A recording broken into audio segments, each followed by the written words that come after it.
Guncangkan Indonesia. Di tengah harapan yang mulai meredup, di saat performa tim nasional Indonesia terasa kehilangan arah, tiba-tiba sebuah kabar mengejutkan muncul ke permukaan.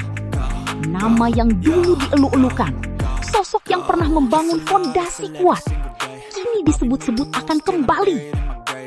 Ya, Shin Tae-yong dikabarkan akan kembali memegang kendali timnas Indonesia. Dan yang lebih mencengangkan, semuanya disebut akan resmi pada 30 April. Duet maut dengan John Herdman siap ubah masa depan timnas. Simak sampai akhir, karena cerita ini bisa mengubah segalanya.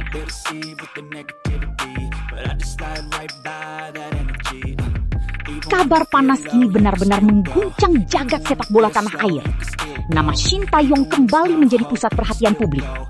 Sosok yang pernah membawa semangat baru bagi timnas Indonesia ini kini disebut-sebut akan kembali menukangi tim, khususnya di kelompok usia muda. Bukan sekedar isu biasa, kabar ini berkembang dengan sangat cepat dan bahkan menyebut tanggal yang sangat spesifik, 30 April, sebagai hari pengumuman resminya. Tentu saja, kabar ini langsung menyulut reaksi luar biasa dari para pecinta sepak bola Indonesia. Media sosial ramai, diskusi bermunculan di mana-mana. Harapan lama yang sempat redup kini kembali menyala. Mengapa kehadiran Shin Tae-yong begitu dinanti? Untuk menjawab itu, kita perlu melihat ke belakang. Saat Shin Tae-yong pertama kali datang ke Indonesia, ia membawa sesuatu yang berbeda. Bukan hanya soal taktik, tapi juga soal mentalitas. Disiplin, kerja keras, dan determinasi menjadi ciri khas yang perlahan tertanam dalam permainan timnas Indonesia. Tim yang sebelumnya sering dianggap tidak konsisten, mulai menunjukkan perkembangan signifikan. Permainan menjadi lebih terstruktur, para pemain muda mendapatkan kesempatan. Dan yang paling penting, publik mulai kembali percaya. Namun setelah kepergiannya, banyak pihak menilai bahwa performa timnas, terutama di level usia muda, mengalami penurunan yang cukup signifikan. Permainan yang dulu rapi dan penuh energi perlahan kehilangan identitasnya. Konsistensi menjadi masalah dan kepercayaan diri tim terlihat goyah. Situasi ini membuat banyak orang mulai bertanya, apakah Indonesia kehilangan sosok yang tepat? Dan kini, di tengah kondisi tersebut, nama Shin Tae-yong kembali muncul, seakan menjadi jawaban atas kegelisahan publik. Lebih menarik lagi, kabar ini tidak berdiri sendiri. Disebutkan bahwa saat ini, Shin Tae-yong sudah berada di Indonesia dan tengah melakukan pertemuan penting dengan John Herdman. Pertemuan ini bukan pertemuan biasa. Menurut berbagai sumber, pembahasan yang dilakukan menyangkut arah masa depan sepak bola Indonesia secara menyeluruh, mulai dari level senior hingga pembinaan usia muda. Jika ini benar, maka yang sedang dibangun bukan sekedar tim, tapi sebuah sistem. Dan disinilah letak daya tarik utamanya. Kolaborasi antara Shin Tae-yong dan John Herdman bukanlah hal yang bisa dianggap remeh. Keduanya dikenal sebagai pelatih dengan karakter kuat. Shin Tae-yong terkenal dengan pendekatan disiplin dan intensitas tinggi. Sementara John Herdman dikenal sebagai sosok yang mampu membangun mental juara dan menyatukan tim dengan visi yang jelas. Jika dua filosofi ini dipadukan, hasilnya bisa sangat luar biasa. Bayangkan sebuah tim muda Indonesia yang tidak hanya kuat secara teknik, tetapi juga tangguh secara mental. Tim yang tidak mudah menyerah. Tim yang bermain dengan identitas yang jelas. Dan yang paling penting, tim yang memiliki masa depan. Respons dari John Herdman sendiri disebut sangat positif. Dalam berbagai laporan internal, ia bahkan disebut sangat antusias dengan kemungkinan bekerja sama dengan Shin Tae-yong. Bukan tanpa alasan, Herdman melihat potensi besar dalam sepak bola Indonesia. Jumlah pemain muda yang melimpah, dukungan publik yang luar biasa, dan semangat yang tidak pernah padam. Namun semua itu membutuhkan arah yang tepat. Dan mungkin kehadiran Shin Tae-yong adalah bagian dari jawaban tersebut. Kini, perhatian publik tertuju pada satu tanggal, 30 April. Tanggal yang mungkin akan menjadi titik awal dari babak baru dalam sejarah sepak bola Indonesia. Apakah ini akan menjadi momen kebangkitan? Atau hanya sekedar harapan yang kembali tertunda? Yang jelas, jika kabar ini benar-benar terwujud, maka Indonesia tidak hanya mendapatkan kembali seorang pelatih, tapi juga mendapatkan kembali harapan. Harapan untuk melihat timnas Indonesia kembali bermain dengan semangat, disiplin, dan kebanggaan. Harapan untuk melihat generasi muda berkembang dengan sistem yang lebih baik. Dan harapan untuk kembali bersaing di level yang lebih tinggi. Ini semua Mata tertuju pada keputusan yang akan datang. Satu pengumuman bisa mengubah segalanya. Dan jika semuanya berjalan sesuai rencana, maka bersiaplah. Karena era baru sepak bola Indonesia mungkin akan segera dimulai. Jadi, menurut kalian, apakah kembalinya Shin Tae-yong benar-benar bisa menjadi titik balik kebangkitan timnas Indonesia? Dan bagaimana menurut kalian soal potensi duetnya dengan John Herdman? Tulis pendapat kalian di kolom komentar. Jangan lupa juga untuk like, share, dan subscribe channel ini, supaya kalian gak ketinggalan update terbaru seputar dunia sepak bola Indonesia yang selalu panas dan penuh kejutan. Serta beberapa berita Timnas Indonesia hari ini. Selengkapnya hanya di Zona Timnas Indonesia.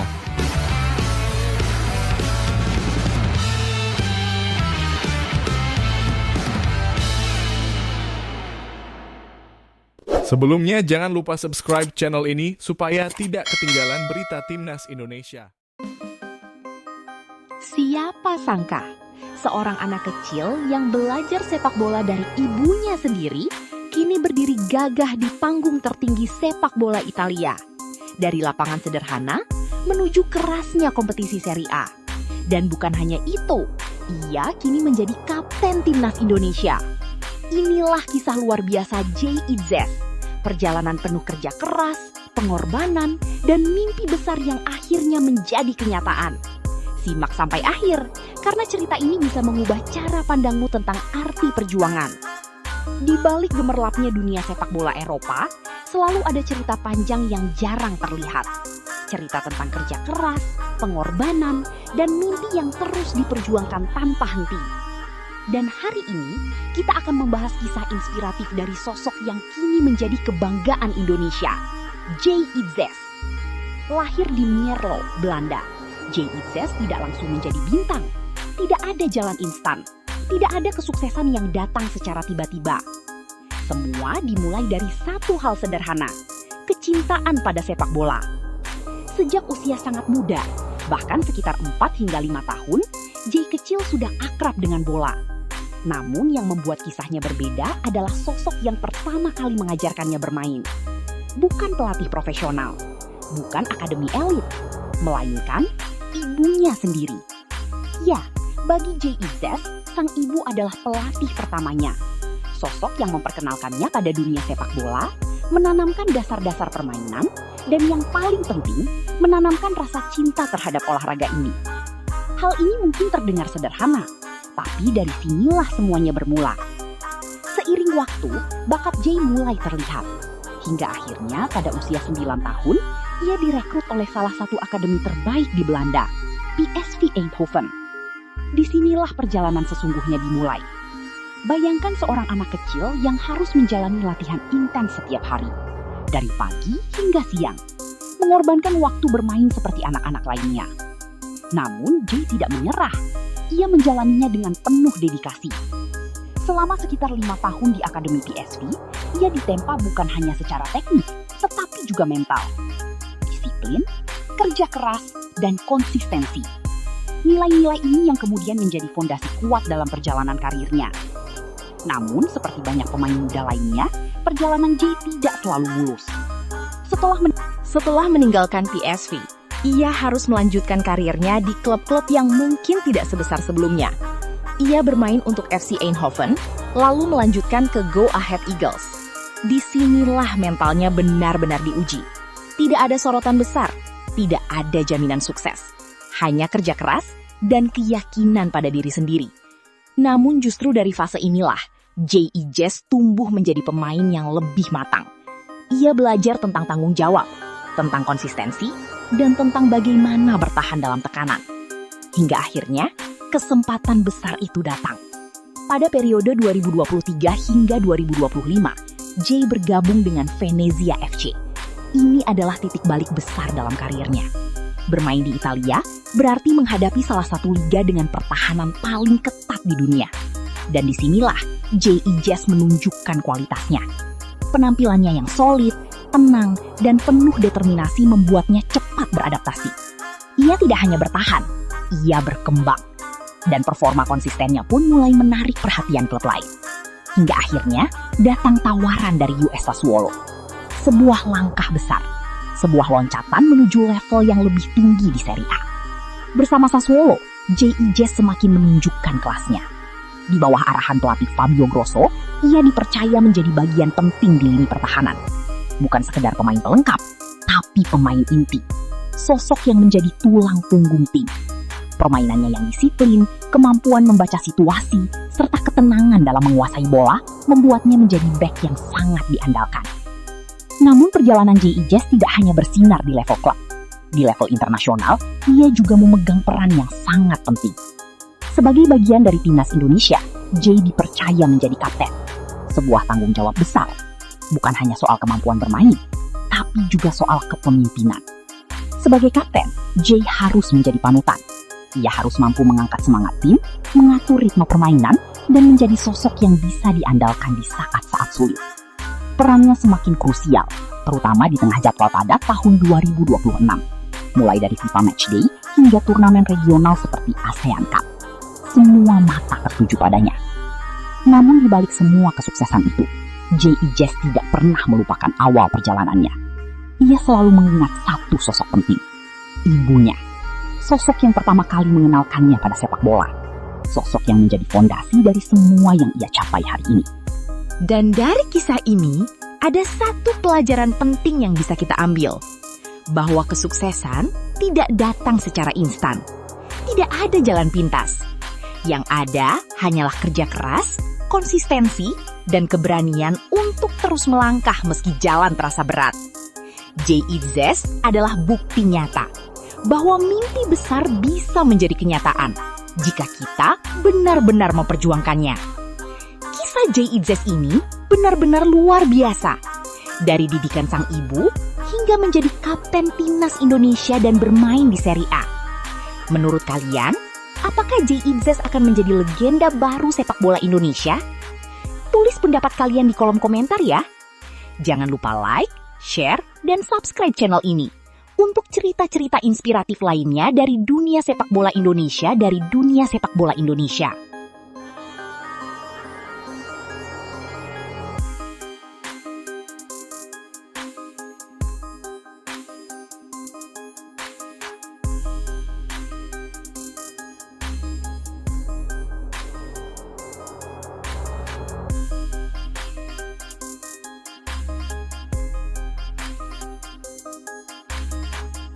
Media Vietnam terang-terangan menyebut timnas Indonesia U17 sedang dalam tekanan besar, bahkan dianggap tak punya jalan keluar.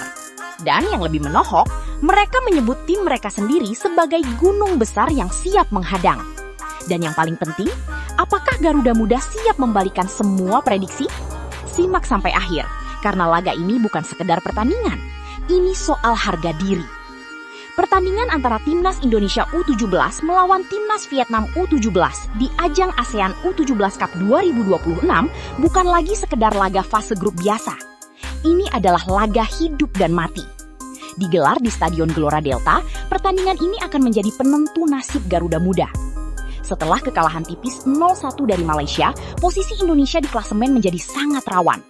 Tidak ada lagi ruang untuk kesalahan. Indonesia kini berada dalam situasi yang tidak ideal. Untuk bisa lolos ke semifinal, mereka tidak hanya harus menang, tetapi juga berharap hasil dari pertandingan lain berpihak. Sebuah kondisi yang dalam dunia sepak bola dikenal sebagai tekanan ganda. Artinya, pemain harus fokus memenangkan pertandingan mereka sendiri. Namun di saat yang sama, pikiran juga terbagi pada hasil tim lain. Dalam level usia muda seperti U17, tekanan ini bisa sangat berpengaruh. Mental bisa goyah, kepercayaan diri bisa turun, dan keputusan di lapangan bisa jadi tidak maksimal. Di tengah situasi yang sudah sulit ini, muncul tekanan tambahan dari luar. Media Vietnam, khususnya Bongda, secara terbuka memberikan penilaian tajam terhadap Indonesia. Mereka menyebut bahwa Indonesia berada dalam kondisi tertekan, dan menghadapi tantangan besar yang hampir mustahil. Bahkan mereka menggunakan istilah yang cukup menohok. Vietnam disebut sebagai gunung besar yang harus didaki Indonesia. Kalimat ini langsung menjadi sorotan. Bagi sebagian orang, ini hanyalah bentuk kepercayaan diri. Namun bagi yang lain, ini terasa seperti meremehkan. Kalau dilihat secara objektif, apa yang disampaikan media Vietnam memang punya dasar. Performa timnas Vietnam U17 di turnamen ini sangat impresif. Mereka berhasil mengalahkan Malaysia dengan skor telak 4-0, menghancurkan Timor Leste dengan skor mencolok 10-0. Produktivitas gol tinggi, pertahanan solid, dan organisasi permainan yang rapi. Vietnam tampil sebagai salah satu tim paling dominan di fase grup. Tak heran jika mereka datang dengan penuh kepercayaan diri. Meski statistik berpihak pada Vietnam, sepak bola tidak selalu berjalan sesuai prediksi. Apalagi di level usia muda. Faktor mental, semangat juang, dan dukungan supporter bisa Mengubah segalanya. Dan disinilah peluang Indonesia masih terbuka. Karena terkadang, tim yang tertekan justru tampil tanpa beban dan mampu memberikan kejutan besar. Bagi Timnas Indonesia U17, ini adalah momen pembuktian. Apakah mereka akan runtuh di bawah tekanan? Atau justru bangkit dan menunjukkan karakter sesungguhnya? Komentar dari media Vietnam bisa menjadi bahan bakar tambahan. Motivasi untuk membuktikan bahwa Indonesia bukan tim yang bisa diremehkan. Karena dalam sepak bola, rasa diremehkan seringkali berubah menjadi energi yang luar biasa. Laga ini tidak hanya soal skill, tapi juga soal strategi dan mentalitas. Pelatih harus mampu meramu taktik yang tepat. Apakah bermain terbuka atau lebih defensif dan mengandalkan serangan balik? Sementara pemain harus tetap tenang, tidak terpancing emosi, dan fokus pada permainan. Satu kesalahan kecil bisa berakibat fatal. Semua spekulasi, semua prediksi, semua komentar akan terjawab di lapangan. Karena pada akhirnya, yang menentukan bukan kata-kata, melainkan aksi nyata. Apakah Vietnam benar-benar gunung besar yang tak bisa didaki? Atau justru Garuda Muda yang akan membuat kejutan? Sekarang giliran kamu. Menurut kamu, apakah komentar media Vietnam itu wajar atau sudah meremehkan? Dan yang paling penting, mampukah Timnas Indonesia U17 membungkam semua kritik dengan kemenangan? Tulis pendapat kamu di kolom komentar. Aku pengen tahu sudut pandang kamu. Jangan lupa juga like kalau kamu percaya Garuda Muda bisa bangkit. Share ke teman-teman kamu biar makin ramai dukungan. Dan subscribe untuk terus dukung Timnas Indonesia. Karena di sini kita berdiri bersama dalam menang maupun saat diuji.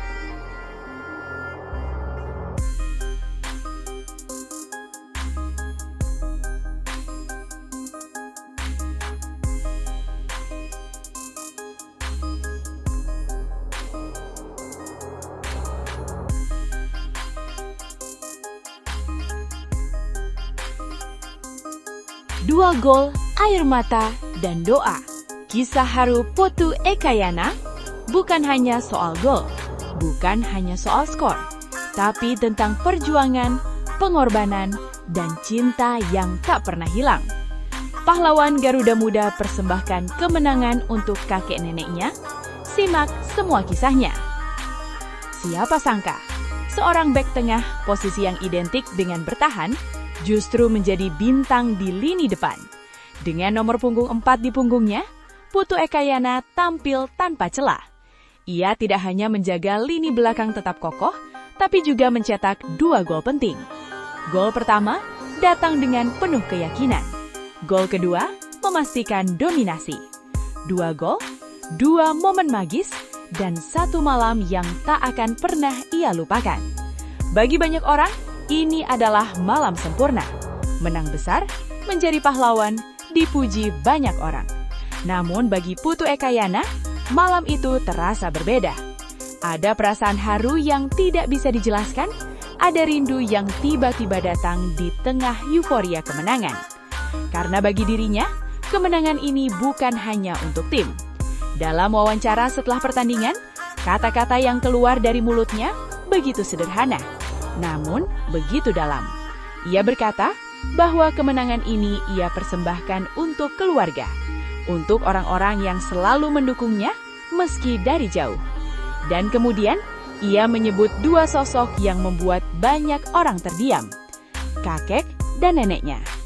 Orang yang sudah tiada, namun cintanya tetap hidup dalam dirinya. Bayangkan itu, di usia 16 tahun, di tengah tekanan pertandingan besar, ia masih mengingat dan mempersembahkan segalanya untuk mereka. Ini bukan sekedar sepak bola. Ini adalah cinta. Ini adalah kenangan. Ini adalah alasan mengapa ia berjuang. Apa yang ditunjukkan Putu Ekayana bukan hanya soal skill, tapi tentang mentalitas. Di usia muda, ia sudah memahami arti tanggung jawab.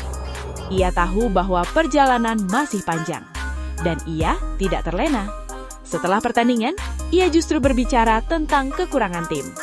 Ia mengatakan bahwa tim harus lebih matang, lebih fokus, dan segera memperbaiki kesalahan. Sikap seperti ini adalah tanda dari pemain besar di masa depan. Perjalanan Timnas Indonesia U17 di Piala AFF U17 2026 belum selesai.